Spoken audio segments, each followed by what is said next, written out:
Fox's Laura Ingraham. I wasn't talking about race. File. In this Wednesday, July 20, 2016, file photo, conservative political commentator Laura Ingraham speaks during the third day of the Republican National Convention in Cleveland.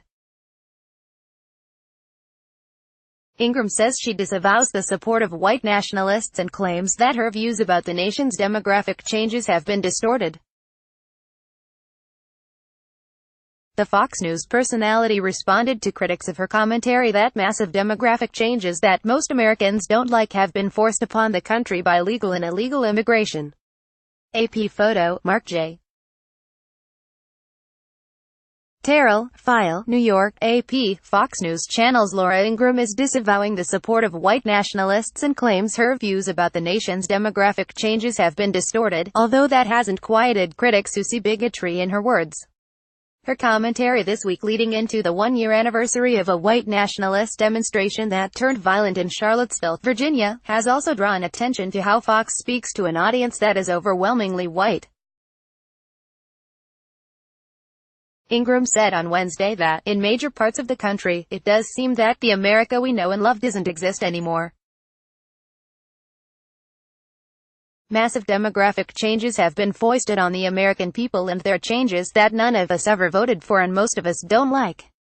As she spoke, film on the screen behind her depicted people scaling what appeared to be a giant border wall or slipping under a fence.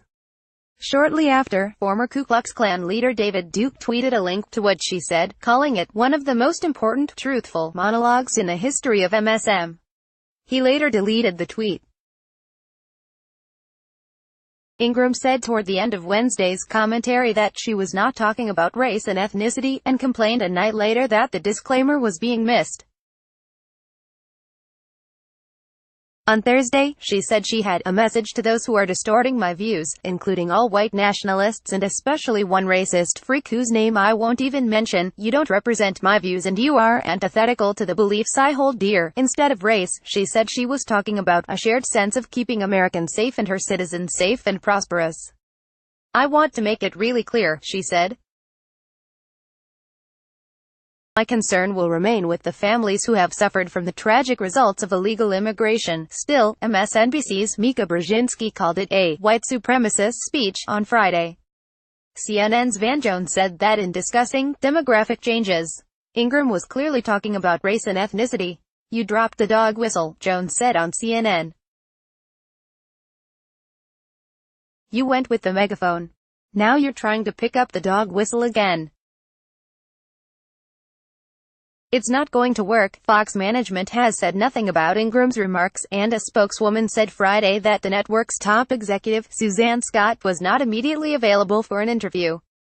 Earlier this year, Scott told producers of Fox shows to do a better job keeping their on-air hosts and guests in line following a spate of controversial or offensive comments.